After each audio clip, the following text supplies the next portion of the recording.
Breaking bad habits can be one of those things that gets in the way of your goals. It's just a waste of time and energy, and it's a cycle of regret. In this video, I want to focus on practical ways of making changes and getting rid of those unnecessary habits. Now, when you think about it, the majority of us give in to our bad habits either when we're stressed or bored. And usually we are distracting ourselves from the task at hand, from buying things that we don't need or snacking on things when we're not even hungry. And it doesn't have to be that way. We can cope with stress and boredom in a healthier, more manageable way that is not detrimental to your overarching goals.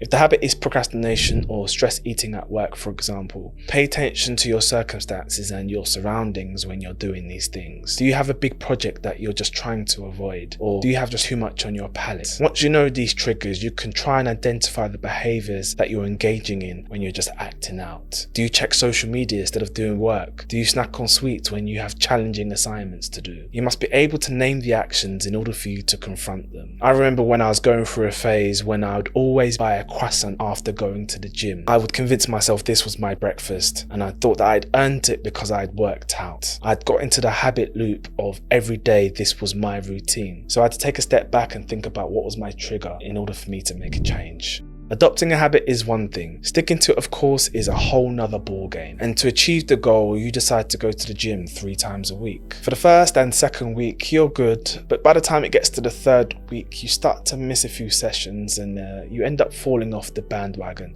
and the whole plan falls apart. What happens here is that losing weight is focused on the outcome, and habits built around outcomes are inherently unstable. A stronger foundation for your new habit is to build yourself around an identity. So rather than saying to yourself, I want to lose weight, which I might add will be slow and gradual, say to yourself, I want to be a healthy person. And it may seem like a subtle difference, but it's this shift that makes all the difference. And I'm going through this exact example right now. I'm trying to be a bit more conscious about what I'm eating. I'm saying to myself, does a healthy person eat chips, or does that healthy person eat some fried food? For me, it's creating a persona in your mind for your future self. And you are slowly going to embody that. It's like having a set of values that you live by, reinforced every day. And maybe to help you out a little bit, you write them in a journal or put little post-it notes near your desk. Once you start to make this identity shift, it's only a matter of time. And then you'll look back and you'll see that you've made weeks of progress. To identify the right tactics for breaking change, you need to know what works for you as an individual. You can pin down your personal preference using a concept called the strategy of distinctions, which illustrates how people like to approach tasks. For me, for example, I prefer familiarity over the novelty of things. I know what I like and I like to stick to it. Although novelty does have a place from time to time, but overall I choose familiarity every day. Or for example, I know personally I prefer to do things in moderation rather than just being an abstainer. I know my limits and I have relatively quite good self-control for the most part. I believe in indulging a little bit in the things that you like just to make things a little bit more enjoyable. Whereas I have a friend, they're not like that at all. For example, they were trying to give up alcohol. They needed to completely cut it out. And they do this for a period of time and then they fall off the wagon and then they completely cut it out again. And you might have seen this sort of type of vicious cycle with celebrities or even athletes where off season they're overweight versus in season when they're in shape. And I know that I'm the person who likes to get a job done and likes to finish it. You know, you've probably got that friend who's always starting a new business, or they seem to be starting a new job, and your preferences may vary to the kind of habit that you're trying to break. So finding your style may involve some trial and error.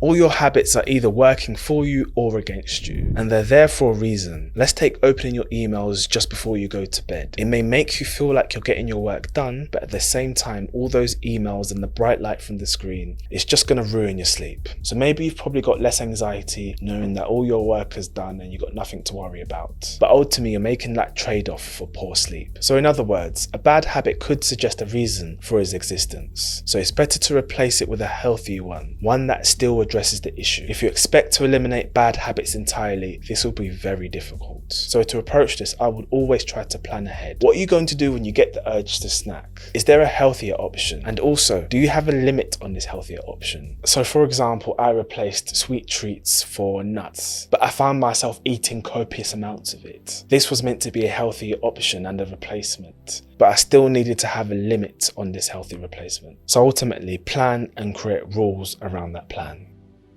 Recruit support from others. So for example, if you want to exercise, it's probably best to find yourself a workout buddy. I mainly go by myself, but I make an effort to connect with others, other gym goers when I'm in the gym, who think similar to me. And I have a friend, when it comes to legs on Sunday, we do it properly and we don't take it easy on each other. It's like having an accountability partner, and he's there to motivate me whenever I'm feeling a bit like low on energy. Accountability is such a powerful reinforcement. It's actually amazing how much more reps and how much more weight when I just have somebody behind me looking at me. I don't know what the psychology behind it is when you have someone looking at you and you're doing your work and you want to do more, but I'm sure I'll figure it out one day. And I think this is one of the reasons why something like CrossFit is so popular. It's not even about looking good or moving the weight. It's about collectively getting through the workout, getting through the resistance training together. No one is left behind and everybody finishes. The support from others in itself is like a shield against your own self-doubt of you not wanting to do something or you thinking that you can't lift that weight.